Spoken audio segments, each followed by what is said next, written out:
전두환 전 대통령이 오늘 광주지법에서 열릴 예정이었던 5.18 민주화운동 당시 헬기 사격을 목격했다고 증언한 고 조비오 신부의 명예를 훼손한 사자 명예훼손 혐의 재판에 끝내 출석하지 않았습니다.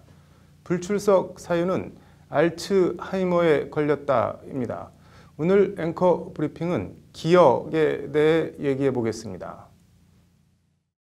전 전 대통령은 지난해 4월 펴낸 자신의 회고록에서 헬기 사격을 증언한 고 조비오 신부를 성직자라는 말이 무색한 파렴치한 거짓말쟁이, 가면을 쓴 사탄이라고 모욕한 사자 명예훼손 혐의로 광주지법에 불구속 기소됐습니다.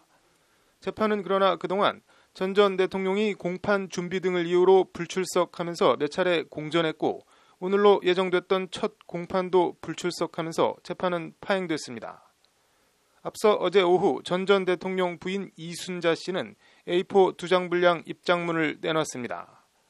내란 목적 살인 등 혐의로 수감 중이던 1995년 28일간의 옥중 단식과 2013년 미납 추징금 환수 관련 자택 압수수색 충격 등 때문에 뇌에 손상을 입어 법정에 출석할 수 없다는 겁니다. 2013년 검찰이 자택 압수수색을 벌이고 일가 친척, 친지들의 재산 압류 소동 후 기억 상실증을 앓았는데 그 일이 있은 뒤 대학병원에서 알츠하이머 진단을 받았다. 근간에는 인지 능력이 현저히 저하돼 방금 전의 일들도 기억하지 못하는 지경에 이르렀다는 것이 이순자 씨가 전한 전 전 대통령의 현재 상태입니다. 한마디로 기억을 못하니 법정에 불러봐야 소용없다. 아무것도 밝혀낼 게 없다. 부르지 마라는 겁니다. 이순자 씨는 그러면서 가족들이 왕복하는 데만 10시간 걸리는 광주 법정에 무리하게 출석하는 것을 걱정해 재판에 참석하지 않기로 했다. 전직 대통령의 회고록이 출판 금지를 당하고 형사 소출을 당한 사례가 있었다는 얘기를 들어보지 못했다.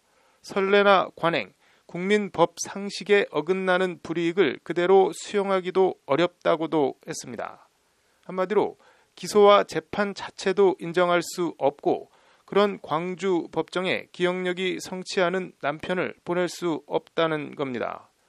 광주지법 관계자는 이에 대해 말을 아끼면서도 알츠하이머는 불출석 사유가 될 수 없다고 밝혔습니다.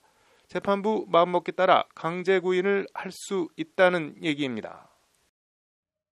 이순자 씨 주장에 따르더라도 2013년부터 기억 상실증을 앓았다고 했는데 무슨 정신으로 지난해 회고록이란 것을 펴냈는지 잘 모르겠습니다. 38년 전인 1980년 8월 27일 오늘은 5.18 민주화운동을 유혈 진압한 신군부 전두환 후보가 통일주체 국민회의에서 99.9%의 찬성을 얻어 대통령으로 선출된 날입니다. 40년 가까운 세월이 흘렀습니다.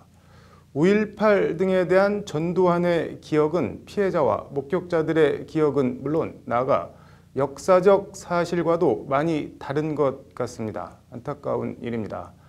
알츠하이머를 앓고 있다는 바로 어제 일도 제대로 기억하지 못한다는 전두환 전 대통령의 기억이 온전하게 돌아오길 바라겠습니다. 앵커 브리핑이었습니다.